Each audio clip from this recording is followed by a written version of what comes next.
put off any substance use until after 25, the better for you. Because your brain is making these connections. And when you're growing, your growing brain has so many extra connections. Similarly, a process of pruning happens within the brain. If you try too early, your IQ decreases. And this nobody talks about. Today, when you see kids, they have their friends over, they're not communicating. They're so gizmo oriented. I don't think we as a civilization were ready for it. No. It is absolutely doing a clean slate of what it means to be human. Very scary. There was this guy who was right next to me, and phone got misplaced. He actually loudly said, "The phone is my life. I cannot do without my phone.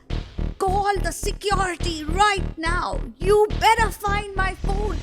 So I think of it in terms of, gardening. This is the easiest way. So when you have a beautiful rose garden, you have to find which ones do not work and you prune them. What if you throw in trauma? What if you throw in genetic susceptibility and you throw substances on top? In that picture, you are going to cut the rose and keep the thorn. We need to destigmatize mental health. Thousands of years old scriptures that we have are literally about mental health. Well, I must tell all of y'all, my lovely audience, my people, my followers, do not forget to follow, of course, me. But first, Dr. Mitika, we shall be putting out all the possible information, whether it's YouTube, whether it's Instagram, it's all going to be out there. Do follow us. And I'm telling you, you all must watch this episode because it's only and only value for you. This podcast is for informational and entertainment purposes only. It is not a substitute for medical, financial, legal, or professional advice. Views expressed are personal and may not reflect any organization. Welcome to Mind Sattva. I'm Dr. Mitika Kanabar, and today's episode is a little bit different. Instead of me asking the questions, I'm in the hot seat today. I had the pleasure of being interviewed by the wonderful Dr. Suhani Mendonsa as a collab between her show Chai Pe Charcha and Mind Sattva. Suhani ji asked me about my journey in addiction medicine, why I started Mind Sattva in the first place, and how ancient Indian philosophy can inform our modern day overwhelm. We went deep on the science about screen addiction, brain development, habit change, and so much more. I'm sharing this conversation with you because I think you'll find value in hearing my story and perspective from a different angle. Thank you to Suhani ji for having me.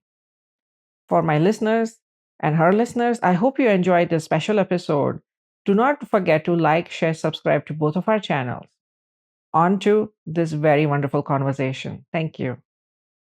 Vakratunda Mahakaya Suryakoti Samaprabha Nirvignam Kuru Me Deva Sarvakaryashu Sarvada.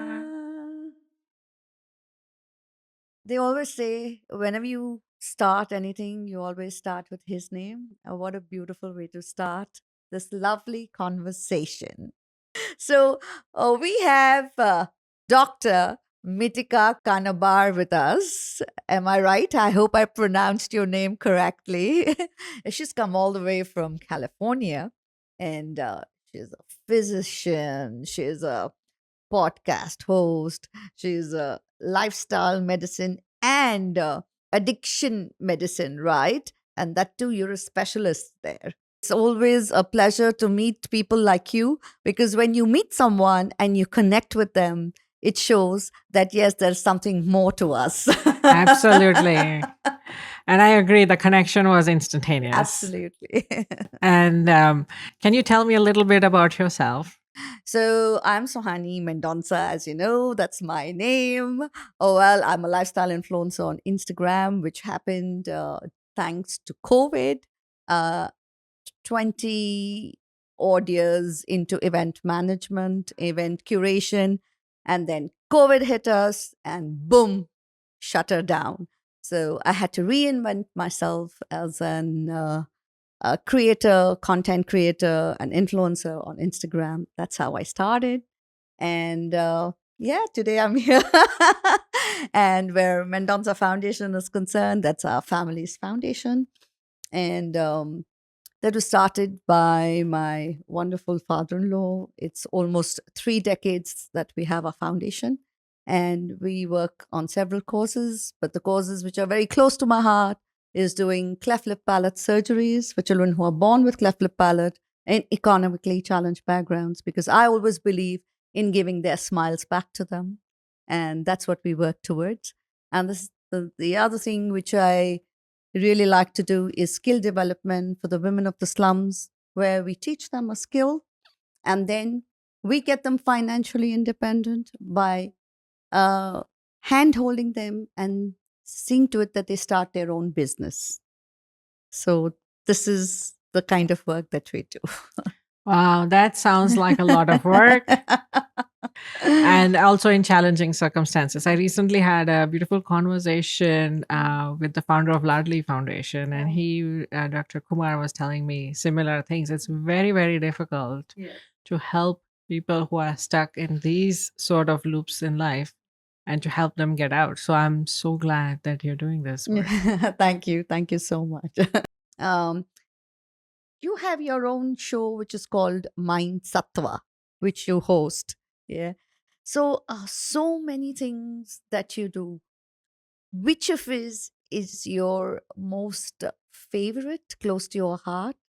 And what is it that makes you happier doing? Oh, that's a very strong question to begin with. Yeah. I guess what my soul sings for is the Mind Sattva initiative. All right. That has been a long time coming, Right. and that's kind of is my favorite. Lovely. What I love to do with my time is actually help people with addiction. Yes. And so I think they both blend into each other in a way that I learned so many things on the way that I love to share. That's absolutely wonderful. You know, we hear so much about addiction all the time.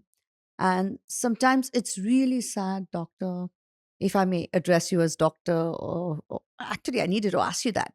How do I address you? Dr. Mitika G. Oh, please no G. But Okay, no it's up G. to you, whatever you like. Okay. So I think Dr. Mitika would be fine. Yeah. That's fine. Yeah. So as I was talking about addiction, you know, it's really sad that a lot of people get addicted to vices, as we say. Yeah. And one thing I have noticed that the youth, they are very easily swayed, right? And then they go the wrong path. So, what is your take on it? So we've always had things that attract us from time immemorial, right? Right. You look at any European text, Indian text, there's always been mention of some vice or the other. Correct. Whether it is gambling or some kind of substance. Right. So there's always this question of, is there a substance or an activity that may not answer my questions, but may make the questions go away just for a little bit? And that's where the seduction may start. Nowadays, though, with the availability of information everywhere, it's actually considered cool to be trying substances. Yes. Yes. And it's kind of almost thought of as a rite of passage. Right. You are in college, tune kya kiya, agar ye nahi kiya, Yes, wo nahi correct. kiya. What did you do with your time? Correct. We can all try it and walk away from it. Yeah. But maybe a small percentage of people who actually try, they might win the bad bingo of having the genetic and the environmental susceptibilities that they actually fall victim to it and go down the path of addiction. So what gets portrayed in the media is more like, oh, this is a cool thing to do. You know, one of the most popular movies right now, right? Everything is like everybody is smoking, every person on that. And so this is the cool thing. This is how I exert my coolness. What never gets talked about very much is the sheer vulnerability, the sheer cycle of despondency that substances put you into, and what happens with that. Because it not only affects you as one individual trying one substance, it's a thing that affects your entire family. because we have to then do everything in our power to help that person come out of it. Correct. So there's one idea in addiction medicine is that we have to beat the stigma and the judgment. So all of that need to be checked outside the door when you go in to get help. Don't start judging yourself, right? Don't be stigmatized with talking about mental health. You go in, just have a conversation. For all you know, the addiction doctor might tell you, hey, you don't really have an addiction. You have a little bit of an overuse, and these are the things we can do about it. I think the vast difference between, oh, this is glamorous versus the sheer vulnerability that I get to see, it's very stark. Ah, okay. So, I'm going to tell you about a friend, a very dear friend, their only child, very young boy, okay, and only child, okay, got completely addicted to alcohol, okay. They did everything possible to get him okay, to get him better, to get him away from his addiction. But sometimes I guess things just don't work. So, if such cases are there, what is your advice to such parents? Because it's not that the parents actually, asked him to take alcohol, or probably he was in college and had it with friends, or probably the first time, how on your 18th birthday, your parents tell you, let's have a drink together. The father will say, let's have a drink together, whatever. But beyond that, the addiction is something which happens of your own as an individual, right? So what would be your advice? So advice for prevention or advice for treatment? For both ways. Okay. So for prevention, say your brain is growing till 25. So the more you can put off any substance use until after 25, the better for you. Because your brain is making these connections. And when you're growing, your growing brain has so many extra connections. And so I think of it in terms of, gardening. This is the easiest way. So when you have a beautiful rose garden, so rose bushes, they spread in every direction. You have to find which ones do not work and you prune them and you keep only the ones that are maybe going to flower or bud for you, right? Similarly, a process of pruning happens within the brain. So in course of development, our brain figures out which are the synapses or the connections that are important for us to keep versus delete. Correct. Right? Because it's a space issue. You live in Bombay, you understand how many things need to get deleted from a small, tight space, right? So that's kind of the process of pruning that goes on. What if you throw in trauma? Right. What if you throw in genetic susceptibility and you throw substances on top in that picture, especially substance? You are going to cut the rose and keep the thorn. Oh, right. Right? So you're going to make wrong synapses or retain the wrong synapses. So it will make you more susceptible for addiction through life. Versus if you let your brain grow for the whole 25 years that it's supposed to, keep it intact without substances, the genetics, the environment, the trauma, that might still happen, but little bit, you'll make a big difference. So the other thing that happens is if you try too early, your IQ decreases. And this nobody talks about. Yeah, totally. Yes. Nobody even mentions it, Yes. Yeah. So if you lose your IQ, it's difficult. This is a world that rewards brain power. Totally. Right? You crack your exams, you do this, whatever you study, that's the job you get, that's a business you start. But if you are handicapped with like 10 or 20 points less of IQ because of early substance use exposure, you are not left with a good even playing hand at 25. So these are some of the subtle parts that need to be talked about, because I think the biggest currency you have in today's day and age, whether AI tries to replace us or not, is going to be how much brain power, how much IQ your brain grows to have. Yeah. Right? Yeah. So there's something to think about from prevention. So the farther you push out the time of first use, the better the coping skills that have developed to help you not use again. So that is one. Now you're talking about the other end of the spectrum. What I unfortunately see too often is that everything has been tried on paper, right? And then nothing, there's no specific way out that they can see. So I would actually do like a full eval myself if I were to see them in my clinic at my job, right? And then may not have already exhausted all the options because things change all the time. We learn new things all the time. There are better things available. We also have to see whether there is a co-occurring mental illness like depression, anxiety. Is that being adequately treated? Sometimes the idea of addiction treatment is we put all of this tremendous amount of money together. We sent our person for 28 days in the rehab and they came out and boom, right? Everything started again. So there are two ways of looking at it. Does the data show that living 28 days in the rehab work long term? Unfortunately, it doesn't.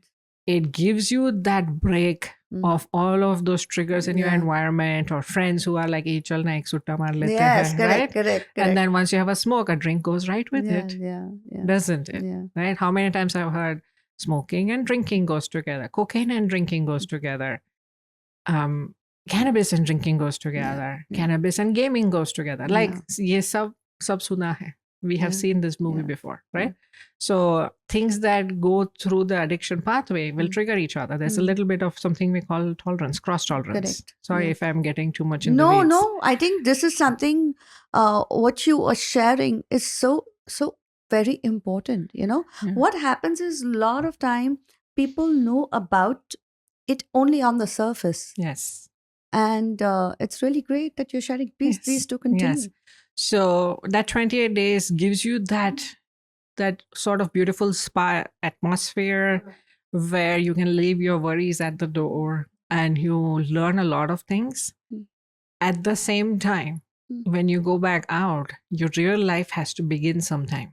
Right. So when we are helping people move along, the idea is that you learn enough coping skills. So when you are back out, that you can use them, or you have a sponsor or somebody to call, like a Man Friday, right?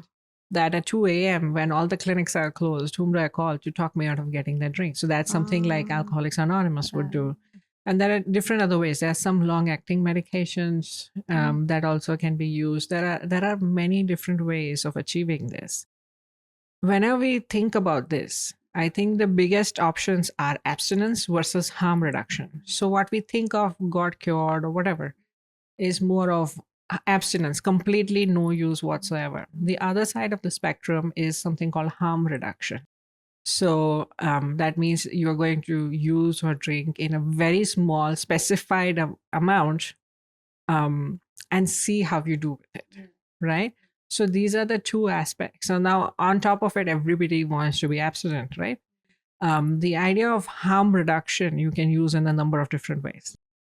So it depends on what their goal is. So even if you say, I want to make sure that we don't let perfectionism come in the way of getting decreased amount of use. So when I say that, I mean that if you got 28 days sober or 30 days sober, 90 days sober, you came out and then you relapsed. That doesn't mean that the 90 days was nothing. Your liver got a break for the 90 days. Absolutely. And let's celebrate it. And, because we are so married to the idea of one time in the rehab should stick, that doesn't matter. Your body got a break. Your brain got a break. And we have to value every bit of effort that we put in. True. So this is from the patient perspective. So there are things that can be explored beyond that.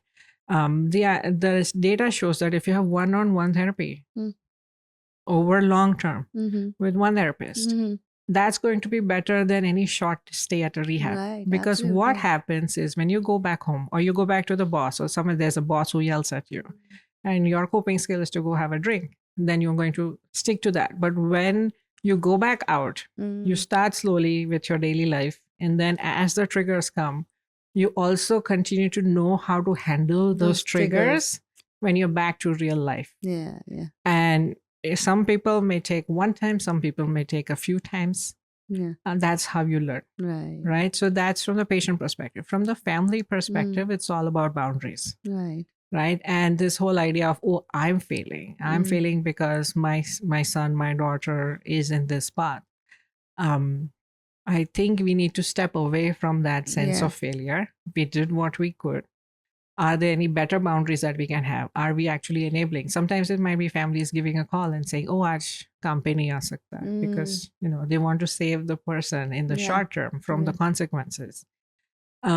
Where to draw those lines so they can have their own therapist who's different from the therapist for the main patient, Right. so that they understand how To cope up with. yes, Yeah. choose lay clear boundaries. They also have organizations such as Al-Anon, which are for the families of people with addiction, and it could be any addiction. They could still teach you some skills to kind of think about it in a different True. manner. True. Wow, that's really something which a lot of people need to hear and need to know. And it's always good to have this side of the knowledge which you have shared with us. So thank you so much for that. When we talk about addiction, the one addiction which comes to me is the gizmo. We are totally in the gizmo world today, right? And today when you see kids, they have their friends over, they're not communicating. They're so gizmo oriented. Yeah. They would be rather happy playing a game which is absolutely where they don't have to talk to each other. Even if they are together, four friends are sitting, four of them will have their mobiles, and they'll be all on it, something or the other. So this is also a kind of an addiction, I feel, at some point in time. You get so used to it. And even there are certain people who watch certain kind of drama or certain kind of content. Okay, they get so addicted to it that uh, they get completely lost. And there's lots more which they can do, which they don't do because they're so lost in this form of addiction. So, what would you want to? What is your point of view, on this kind of addiction? So, Dr. Suhani, thank you for bringing it up. I'm going to bring out my soapbox and go stand on it because this is my absolute favorite thing to talk about. All right. So, my interest in screen addiction or process addictions in general started back when I was doing my fellowship at Stanford. So, I worked with Dr. Anna Lemke of... Oh yes. Sorry. I forgot to tell. Really, really sorry. I needed to say this, that she's not only from California, she's come down, but yes, she is from Stanford. So let's give her a big round of applause. Please continue. Oh, sorry. So Yeah. I did my fellowship over there. Now I work in Southern California in a different location. Yeah. I enjoy SoCal. So when I was doing my fellowship in addiction medicine with Dr. Anna Lemke, this was like when maybe a few years after like iPhones got used by more people. Yeah. They came in 2007, 2010, 2011-ish. The smartphones and iPhones or other Android phones, they got better and better in technology. Yeah. But the screens that we use now came around the time that I was doing my fellowship. And slowly we started seeing this in clinic, and then we are looking at each other like, what's going on? Yeah. And we started exploring these further. So it may not just be like phone as in social media, right? Those got better, your algorithms as well, but so did online gambling. Yeah. Oh, yes. And gaming. Absolutely. The technology just took the world by storm in many different ways. So we started looking at this and learning more, and I learned from her. Very grateful for all the knowledge. And so we started exploring this a little bit more. So that's kind of how I just looked into this because I myself love games. So I was like, oh, okay. I need to know about this. Because I've been there, done that with PC games, and they were addictive. But this is another level. It's not like I'm going to go somewhere, turn on the PC computer, try to download a game, and play it, and get yelled at by mom, and then try to shut down a computer. It's like literally in your pocket, right? Exactly. So it changed the accessibility, it changed the algorithm, it changed the dopaminergic reward, everything changed. Everything. And Yes. I don't think we as a civilization were ready for it, Ah, what was going to come with it. So when we look at it from the addiction medicine lens, addiction can be substance or non-substance. So this comes under non-substance addictions. They are known as behavioral addiction or process addiction. So it's not taking a substance that getting you addicted. It's like the process of going through the game that has these certain rewards or dings or whistles or bonuses. That's where the addictive piece lies. okay. And the study of that is like a different branch in itself, Right. which I absolutely love doing. And I've also published some papers around that. Wow. And Wow. it's just fascinating. Yes. Yes. So, what is screen addiction? Is there a clear definition? No, there are a number of definitions, right? So, if I'm seeing a patient or a clinical case, then I have to do it on a case by case basis because we have to understand completely. It's a very thorough evaluation, like an hour, hour and a half. Wow. And then Yeah. over time we will see if the interventions where they're going before Right. we decide, because the other side of it is everybody like loves to diagnose everyone else, like tere ko to iska addiction hai, uska Yeah, addiction hai. yeah. People are just handing it out like Yeah, candy, those yeah, labels. I yeah. would say do not welcome a label. Yeah. Get the assessment, Correct. right? True. True. So yes, behavioral addictions do exist, and there are some worse behavioral issues that are coming through with whatever access to the phone we are getting. Right. And there are different strategies. And again, the biggest strategies that we have available, the best ones, the biggest body of research is around gambling. But the other research is still developing. Yeah. Wow, that's really a great share, Doctor. Thank you for that. And I think I'm really, really enjoying this conversation because it's something which really something which is even close to my heart, And why go elsewhere? I will talk about myself today. Addiction, phone addiction. I mean, I can't do without my phone. I remember. I'm going to let you know this. You're going to actually laugh. Okay, we were traveling, and when you travel and when you go for your security check, you have to put your phone into that tray, right? And then you go in for the security check. So there was this guy who was right next to me, and we were kind of putting away all our things. He had a lot more electronic with him as compared to me, and then he was putting it all in the tray and everything. And we went for a security check. Then we came to the other side and everything. Somehow his phone got misplaced. Oh my God, you should have seen him, doctor. He actually loudly he said, "The phone is my life. I cannot do without my phone. Call the security right now. You better find my phone. I cannot do without it." I'm like, dude, I went up to him and I said, calm down. It has to be here. You put it in front of us. We all saw that.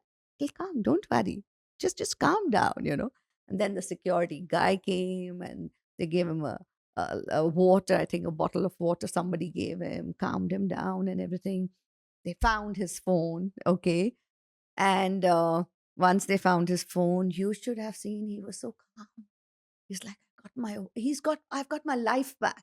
And then I happened to be just standing right there again. And so I said that, for every one of us, our phone is our life. Because today we don't even remember phone numbers. Gone were the days where we used to remember each other's numbers by heart. Today we don't even do that because every damn thing is on this gadget, right? But I said, this is another level what I'm seeing in you today. He's saying, I can't do without the phone for even a second. I'm so addicted to it. Right. So when you see something like that happening in front of your eyes, and when you see children from such a young age, who are absolutely working either on their laptop or they're on their iPads or they're on their, their phones, So I mean, what is going to happen to them by the time they reach, 35, 40? What would happen to these kids? What do you think, doctor? What would happen to them? You are asking me all the questions that are my burning questions. And I have very pointed observations and opinions about that. Yeah. This is where I suddenly become opinionated. Yeah. I think the time we spend on our screens is taking away our attention, our intention, our ability to live the best lives, and our connections to one another. It is absolutely doing a clean slate of what it means to be human. Very scary, right? As far as this gentleman, I would love to meet him and understand what exactly about the phone was so fascinating. Yeah. Sometimes it is that I am in touch with my phone all the time is because my work is through that. So sometimes it is a question of boundaries. Sometimes you just, I don't know, maybe you are on the set of Devil Wears Prada and your boss just expects you at back end call every 2 seconds. Absolutely. Yeah. So it may be external that, this is the expectation around the current job you have. Mm-hmm. And everybody needs a paycheck to keep a roof over their heads. And that's what they're going through. So I make sure that I understand that part. What of this phone use, even if you were to look at your screen time function, what of it is your emails versus, work teams, whatever other nonsense is going on for work versus time you're spending on social media or Spotify or whatever, listening to the music that you like. Because what has happened is the way the phones have evolved, it has replaced a number of other gadgets or means of communication. Totally. So one way is to actually have clear boundaries. This is my work phone. This is my personal phone. And then keep it at that. वो बोलते हैं ना कि किले का दरवाजा अंदर से खुलता है. Correct. Right? बहुत सही. We are the one that removes those boundaries. Yes, totally. So then we start blending. It's okay. I don't want to carry that other phone, so I'll do this. And the other fun thing or silly thing about it is if your number of phones people are like, what's wrong with you? So you also want to give like a good impression. Ki haan, mere paas ek hi phone hai. Like I'm very well put together. So that's one. Now, is the constant thing is when you are in a process addiction and when you yank it away, this florid withdrawal, this shaking, this anxiety, this whole detox kind of symptoms, you will see. Because you will have like this whole loss of this has become your identity and it's like I'm taking the identity away.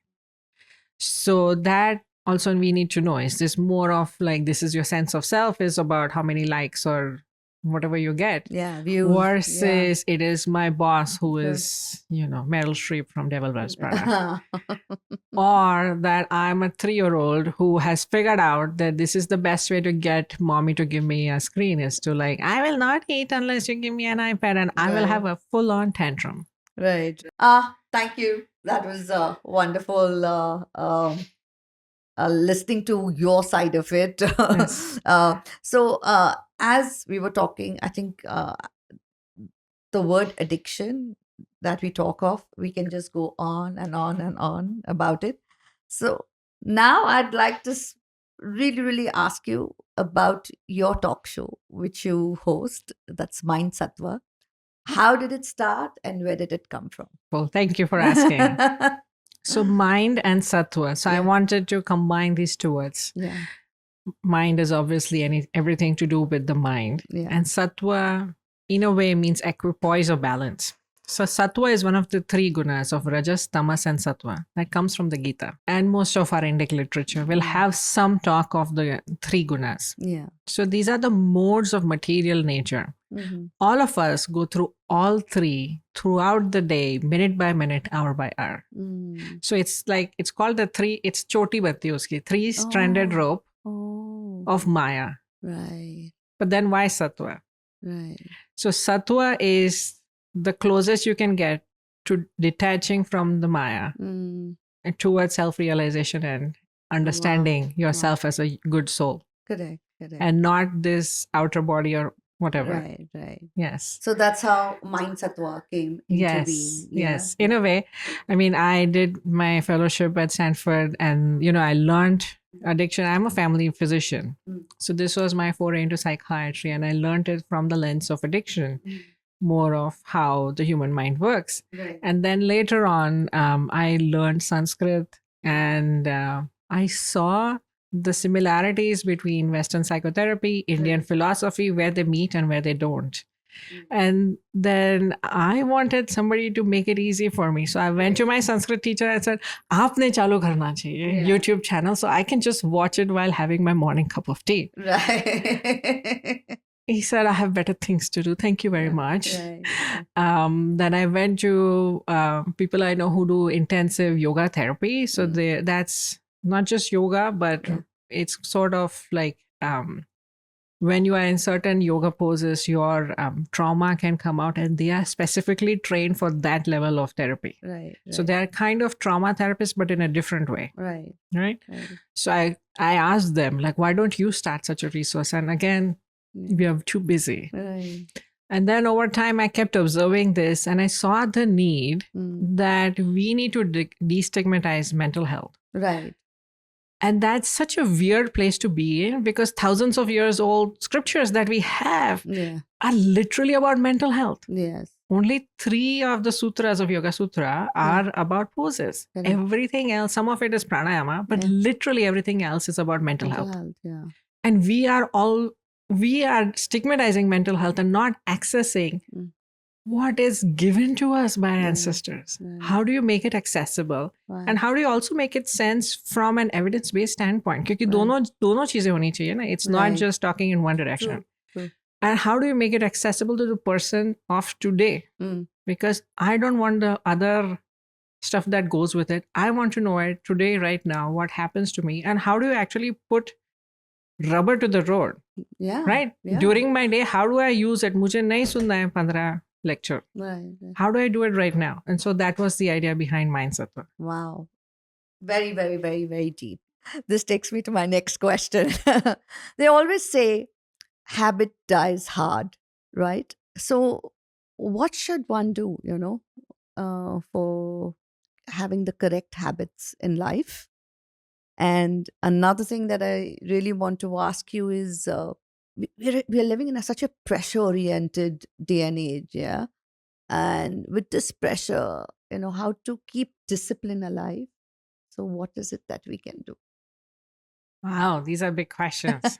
So let's talk about first thing about habits. Now, habits you can have about like kind of your daily algorithm. What is a part of my daily algorithm? I wake up, I brush my teeth, whatever, right? And some of it just falls into place without you knowing. If you want to make a change, I would say start with the simplest, easiest possible change. So you start with a very small goal and see if you can keep to it at least 5 days a week. So 5 out of 7 days, are you achieving that or not? So having a simple goal, that's important. The second thing is always going to be the expectation. Oh, I started going to the gym every morning. It's been 3 days. How come my scale says the same thing? Right? So we want this sort of instant gratification of this is the habit and this is the byproduct.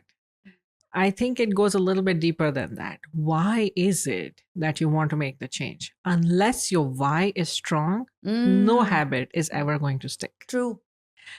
So, which is part of why we spend a lot of time with motivational interviewing. I can tell you 50 things, right? Why you should do X, Y, or Z from my lens, from my perspective, from the pressures I face, which will have nothing to do with your upbringing, your sense of self, what your reality is, how much money you have in your bank account, and how much privilege you have to make changes to begin with, right? Nobody actually talks about the financial pressures that may or may not allow you to make any habit change at some point. So there's so many other factors that go into it that it has to be your personal, absolutely critical why. If the why isn't strong, the habit is going to peter out, right? So one part of it is that. Now you can look at habits from a different perspective, whether it is smoking cessation, whether it is eating a whole food plant-based diet, right? You can think of it as, how do I make a change here? So there is a model called the Prochaska model, which is the trans-theoretical model. So it goes between what are the stages that go in to make a behavior change in general, right? So it starts with pre-contemplation. You're just living your life, having 5 hours a day, no problem. And then one day something happens. Somebody tells you your cholesterol is too high. So that's the pre-contemplation phase. Then somebody is telling you, and then you start thinking, maybe I need to make a change over here. So that's the contemplation phase. You may or may not buy it. Then the story ends over there if you don't buy that idea, right? Most of us probably fall into that. It's like, I have too many other balls up in the air that I'm juggling. I don't have the privilege to make the change right now. Correct. By whatever circumstance, whether it was something you saw some other family member having a stroke or other problem, or something else that motivated you to make the change, then you go into the preparation phase. So you prepare, like, what do I need to do to maybe lower my lipids? Well, yes, eating a whole food plant-based diet is amazing. The more you do, the effect is going to be better, right? So that's the preparation phase. And then you're like, okay, I've made the arrangements. I've trained my cook. I've told my family that everybody gets this one meal. Don't make me expect me to cook 5 meals for everybody. Je bani uche te khao, right? And that's the action phase. You start putting these things together. Right. So once your action phase starts, probably the hardest part, right? Taking the first step. Yes. And after that, kind of, you see how it goes. Sometimes you have a pushback. Sometimes you have supportive family. Then you have go into maintenance phase. And after maintenance phase is relapse. I just went on a vacation. It was an amazing cruise or whatever. Right? And so the whole diet plan, whatever, goes by the side. So that's called relapse. Right. Now, in that point of relapse, you can either be very judgy. Oh my gosh, I couldn't even do that much. I only lasted 5 days, and like say all of these things to yourself. Or you can be, well, Monday is a new day. Yeah. And then the whole thing starts again. Lovely. Yes. So you've literally covered it all into one, whether it's the habits and how to really, keep it going. And that's really, really required for each and every one of us. And where the discipline is concerned, you brought that into it also. But and we are a pressure-oriented society. So my next thing, which I really would like you to talk about, is a lot of people doing yoga. Yoga has become something, of course, it's in the West, it's become very big now. Oh, what is your take on it? So there are 2 ways of going about yoga. Yeah. Right. So one will be like you get a traditional teacher, and I recommend that because they are very, very cool in their own way. So you have to earn the next steps. Right. So they will see how much you are even showing up to the class, how much effort you're putting in. Maybe you're also exercising on the side or not, if that person is coming to your house daily. So they see how much effort you're putting in. They see how your body is reacting. Then you graduate to pranayama. Then you graduate to the next level, to the meditation and whatever, right? Versus the typical yoga that we normally see in the West is there's a class at the gym, you go, you maybe figure out some of it, right? It's the most affordable way. Yes. So whatever you have access to should be the best thing to do. Right. So if that's all you can afford, you do that. So then you are more focused on the body aspects, like actually sitting down on the mat and then doing all the poses, right? So that's the focus over there. One of my teachers once told me the hardest thing to do is to get yourself on the mat. Yes. That initiation is the hardest. Whatever gets you there, first do that. If you are able to attain it or have some discipline around it, maybe you are able to do it 3 times a week, 4 times a week, whatever, for a significant amount of time. That's when I would encourage you to go into the philosophy of yoga and learn it, because it's absolutely beautiful. So the philosophy of yoga is like, if you look at the Ashtanga path, it's 8th part philosophy to get to samadhi. So it's like the deepest state of meditation. So the first two are actually before hitting the mat. So there's the yama and the niyama, where what are the do's and don'ts to in daily life, so as to have a more calm life before you even hit the mat. So that, we hit the mat and we think maybe I left the gas on. True. So how about we create less problems for ourselves when we hit the mat, so Yeah. that the chatter Yeah. is something that's easier dismissed than Yeah. getting up from the mat. Yeah, that monkey which keeps on, jumping up and down. Yes. Yeah. And then you do the asanas. Once you do the Yeah. asanas, I think of it as like, your proprioceptors, the stretch receptors in the joints, they get calmed down. And so that urge to get up and do other things goes away. And then you do the pranayama, and then you go into the meditation modes. Wow, this is so required. I think yoga is something which not only one, but I think everyone must do and everyone must follow, because it is something which is ours. It's from our land, Yes. it's our culture, Yes. and we should be very proud of it. Absolutely. So do you know one small Yeah. interesting thing Yeah. about the word yoga? Yeah. Every chapter of the Bhagavad Gita is called a yoga. Yogaha. So the Yoga. first chapter will be Arjuna Vishada Yogaha. Yeah. So Beautiful. it's interwoven in so many ways that I can't even begin to explain. I think we need to have an entire talk on only Gita. I would love that. Because I just see your affinity towards it, and it's I can just see how you feel for it, So it's just wonderful to see that. This has been the most amazing talk that I've had. Thank you so much. It's really been wonderful. So we are coming towards the end of our talk, and this is really something which I wanted to ask you is that they always say anything in life you do, you have to be consistent. Yeah. So how hard is consistency? It's extremely difficult, right?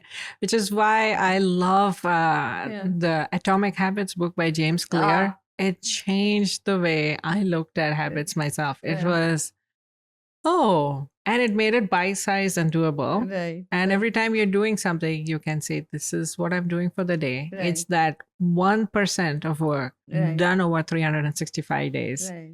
It is all for the long game. There is Right. no short rewards. And Right. it's okay to not have short rewards. Right. So you give yourself permission and trust. If I do this enough number of times, Mm. I will get it. Lovely. Superb. Have you ever been in a situation where you are deeply involved into something and suddenly it just falls apart? Would you like to share something about it? And what got you back on track? Oh, so many times. Okay. Maybe when I was born with Janmakshar mein likh ke aayi thoda sa.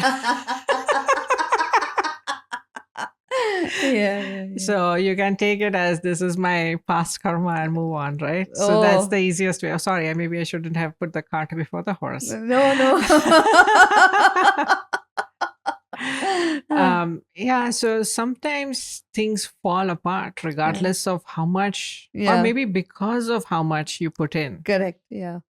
Just because you are working hard at something does not mean it's going to sit well with other folks, right?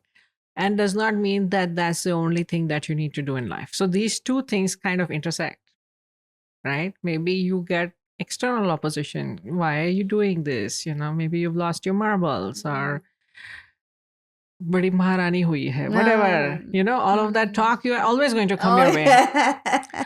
The other side of things is maybe there's a bigger plan in play, Yeah. right? So, but when you're going through that, when you're going through the toughest moments in life, what really happens is that what you thought were external representations of who you are or what you do, somebody will come and completely destroy it. And you are caught in this place where that was who I am and it's destroyed. then who am I? Yeah. And that is probably the hardest things that we have to go through. It could be some kind of abuse, it could be some kind of trauma, it could be loss of a loved one. But in that fell swoop, everything is gone. How do you build back up from that? That's when you know what is the most essential in your life. Mm. And it's kind of, in a very convoluted way, Mm. a gift to understand your own self worth. I was not that thing that I created. I am not even this body. I am this person, this soul who has bliss Mm. inside that needs to be tapped into. Mm. Probably you will not come to that for months. Until then, you have to be aware that you will go through a lot of emotions. And there's only one important thing about any emotion, be it anger, be it sadness, be it this complete frustration. It just needs to flow. So the first few months, you just have an outlet. I don't mean that go start yelling from a rooftop. No, have a professional person that you're seeing, or maybe it's a guru or whoever that is your outlet, is understanding, validating, and helping you move on. And until all the flow happens, until like I am just, it's kind of like a process of grief in itself because everything's gone, right? So you're done grieving that person that you used to be. Clean the slate and become the person that you need to be for the next phase in your life in a good way. Yes. Yes, be that really good person and take those steps ahead with what you need. So that's, I think, at that point in time, which is where I also feel that I need to bring back us to screen addiction. If we are only on the screens, we are losing this face-to-face connection. We are losing each other. When everything else is gone, we need each other to pull ourselves back up. And we have to do everything we can to make sure that the big fortune that we have in the form of social connections is built through life. Yes. And that's when you're going to know who your real people are, who is going to help you out, and be humble. Yeah. Take feedback and build back up. How very true. How very true. I mean, that's exactly, I think all of us go through this low phase, this downtime, and to come back up from it. I've always seen that your near and dear ones are the only ones who are going to stand by you and be there for you. And that's the time you realize who your real people are. Yes. So, Mitika, it's been great talking to you. From Dr. Mitika, I've come to Mitika because I really feel that connect with you. I'm going to do a small game with you. Absolutely. Are you ready for it? Yes. So I'm going to give you choices. You have to just pick one. Okay. So Mitika, the physician, or Mitika, the podcast host? Mitika, the podcast host. Mitika, the mom, or Mitika, the wife? Always mom. Okay. Mitika, the addiction medicine specialist, or Mitika, the lifestyle medicine specialist? Addiction. Okay. That's why we spoke so much on addiction. Thank you.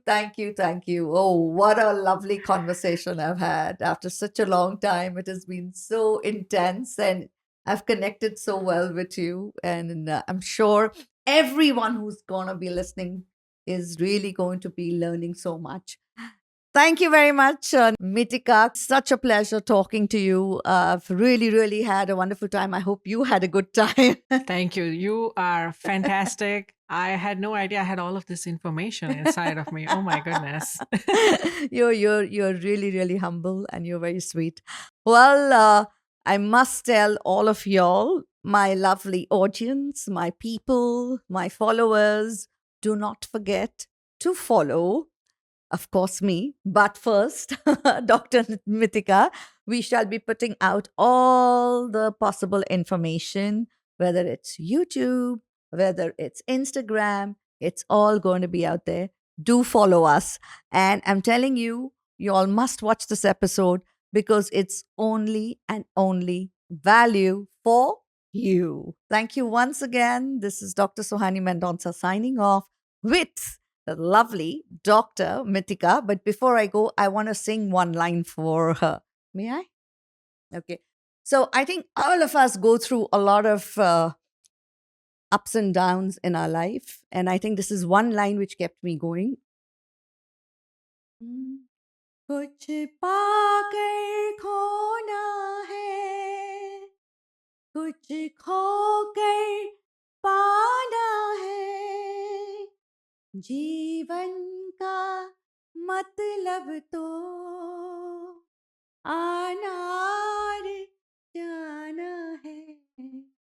On this note, I'd like to say a big hug to you